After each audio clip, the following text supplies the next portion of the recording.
It's a real privilege to host a seminar for Anglo. For those on the call that don't know, I'm been a director and been working with Anglo for the past 5 years. I'm an investor at Octopus Investments, and we made our investment into Anglo about 5 years ago. And so throughout that investment, I've worked very closely with Lee and with Paul, and we've seen firsthand how dedicated Anglo are to their customers and ensuring they receive both value and service. I think the reaction of Anglo during this crisis has also been first class. They're a company that's made quick decisions and ensured that their customers are front and centre of their strategy to get through this crisis as well. Hi everybody, I am Ross Wilson, and my career has been based on offering advice and support to entrepreneurs from startups through to maturity and on to exit. And I've been advising growing businesses for 4 decades, during which I have personally experienced at least 4 periods of major financial uncertainty. And it's at times like these that show just how much your supply chain values your business.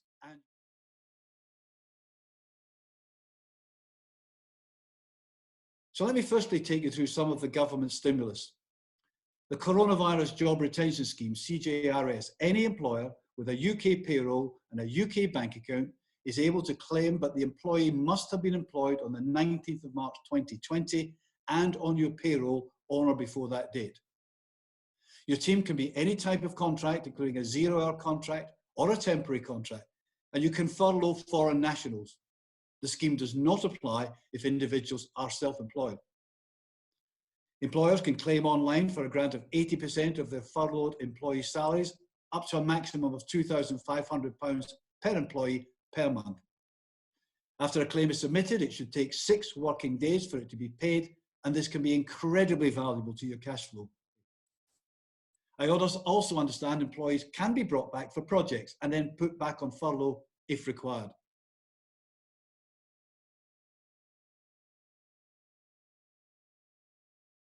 Let's move on to VAT deferral. UK VAT registered businesses with a VAT payment date due between 20th March 2020 and 30th June 2020 have the option to defer the payment until a later date. HMRC will not charge interest or penalties on any amount deferred.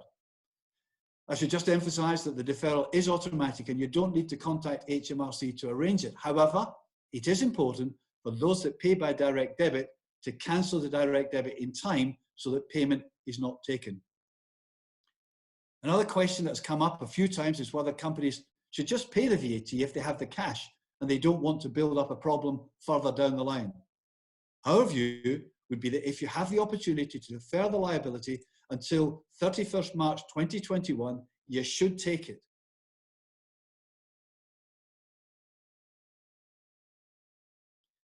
Let's move on to the coronavirus business interruption loans. UK-based small and medium-sized businesses can apply for interest-free loan up to £5 million. I should just confirm, however, the interest is only free for the first 12 months. The scheme has been revamped in recent weeks based on some initial criticisms. The process requires past, current and future financial information, including cash flow forecast and profit projections. We're also finding that some businesses are accessing the funds and using it to pay off other funding in the business, which may have personal guarantees associated with them. Some companies are also using the funds for opportunistic activity, such as acquisitions.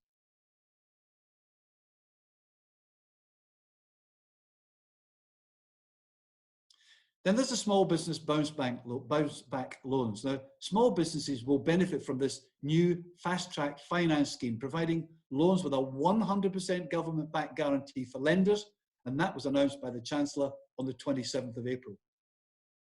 He said the new bounce back loan scheme, which will provide loans up to £50,000, will help bolster the existing package of support available to the smallest businesses affected by the pandemic.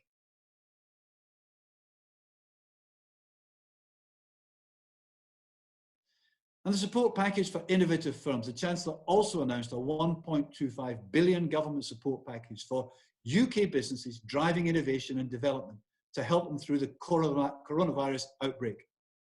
This includes a new £500 million loan scheme for high growth companies called the Future Fund, and a £750 million of targeted support for small and medium-sized businesses focusing on research and development. And for those that are not already doing so, think about whether research and development tax credits might be appropriate for your business. You might be amazed to find out what would qualify. If you're considering changing your processes in a clever way to meet the government's guidelines, for example, that might well qualify under R&D tax credit legislation.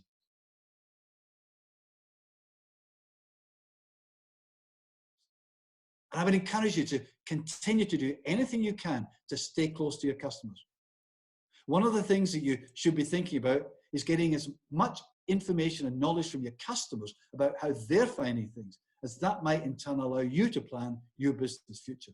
All of this information will be helpful to you and your teams as you turn your attention to a medium to longer term business plan as opposed to the short term one. Management information, current and future.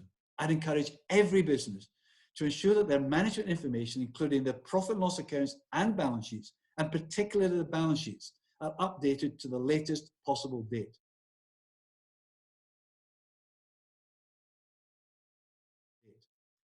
Having produced up-to-date financial information, the next crucial factor is to produce forecasts, including profit and loss, balance sheet, and cash flow for at least the next 3 months on a week-by-week basis.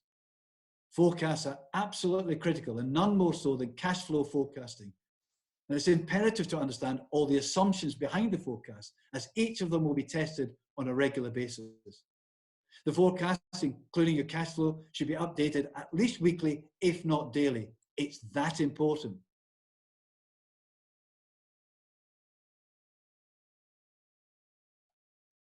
Now, I spend a lot of my time talking to businesses about their strategy, looking to keep the business plan as simple as possible. This is not time for a 75-page business plan, but something which is very short, very concise, and very much to the point. Right now, we're much more focused on the short term than we are on the medium term, and rightly so. However, given that we're now beginning to see the end of phase one of this crisis, I would encourage you to keep one eye on the medium to longer term, as this will help you to understand the challenges ahead, to think about how your market might be changing, and to think about how relationships with your customers and supply chain may require to change as you move forward. And embrace that change. Don't fear it, because the actions which you take now will allow you to be more positive about the way ahead. And I encourage you to look at every single supplier and work with them to identify a solution which might be beneficial for you. Thanks very much, Ross. That was great. There's a few things that I really took from that. I think, I just wanted to highlight, one of them is the embracing of change, which I think is really important. I think you really emphasized cash flow planning. I mean, it's something that we've been working on a lot with Anglo, continuously planning, replanning, updating our plans, and cash is king right now.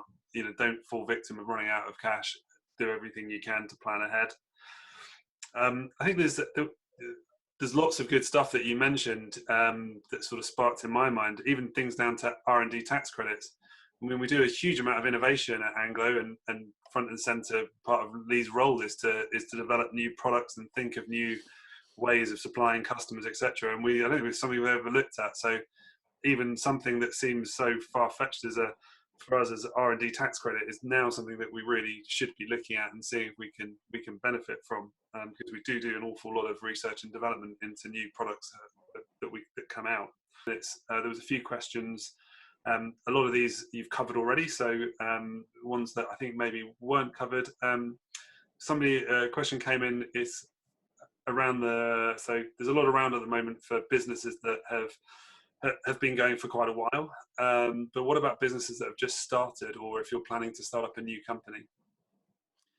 I suspect at this point in time, there's not an awful lot of inspiration coming for new businesses. I have to say, however, that if you are thinking of starting a new business, it often in the middle of a recession is the best time to do so. And I've been involved in starting 2 new businesses, one in 1992, another one in 2008, right in the middle of recessions. And to be honest with you, the opportunity then can be significant. A question on the sort of CBILS or COVID loans scheme, and something we've found amongst our customers as well, which is that banks appear to be applying different criteria. In this specific case, there was one company that had a group structure with 2 subs, and they received 2 different loans. There was another group company with 2 subsidiaries, and they didn't receive any loans. I don't know your thoughts around that and how banks are applying criteria.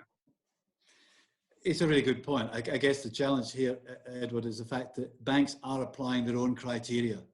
And therefore, it may well be, if you have a particularly what seems to be complex scenario, that you do seek the help of your advisors. The example you've just given is one where the company should benefit from CBILS, absolutely. But the question is whether the application is put in a way that actually gives them the very best chance of getting the funds. So I would encourage anyone that's got any concern over how the application is made to seek some further help on that, because, as I say, the banks themselves are, I mean, they're to a large extent, they are writing their own rules as they go along, and we're seeing various banks using different criteria. So if in doubt, do take advice.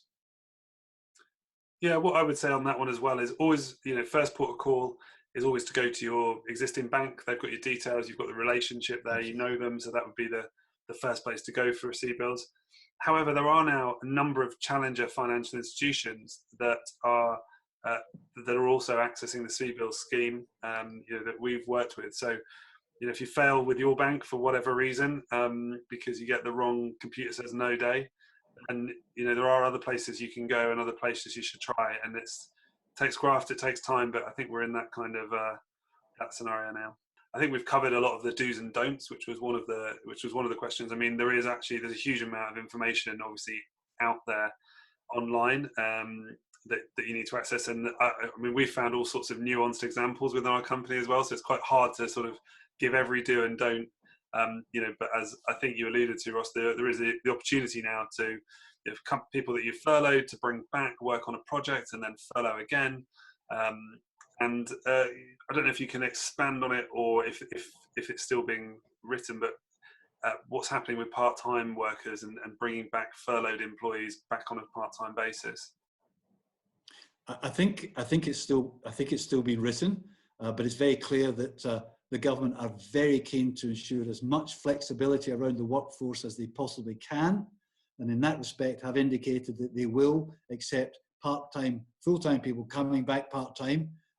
They will accept people coming back and doing projects within businesses and then being refurloughed. So, as I say, it's really a question of day by day things are changing, but the government is giving us every indication that they're looking to work with businesses to make it as easy as possible to get the people back in whatever form that they can. And of course, don't forget, the government themselves are looking to reduce their costs. So anything they can do to share the cost with employers is something which has to be encouraged. So again, watch this space. It was only this week that reference was made to part-timers coming back who are furloughed. So again, watch this space, and let's see what happens. Yeah, it really does highlight the importance of staying on top of the rules and regulations that are coming out. So I mean, that's probably all the time we've got for questions now. So another massive thank you to Ross and Wilson Partners, who, as I say, we work with a lot. I'll just hand over to Lee at Anglo to sort of make the closing remarks. Okay, well, thanks, Ed, and thank you very much, Ross, for the insightful information that you've obviously presented. Thank you for that. I know it's a lot of information that will help my customer base and also help Anglo as well. So thank you very much. Again, thank you for everyone who's attended and obviously dialed in and to watch this webinar. If you do have any questions outside of this webinar, drop me an email and obviously I'll get the answers to you as soon as possible. But on behalf of Anglo, Wilson and Partners, and also Octopus, thank you very much for attending.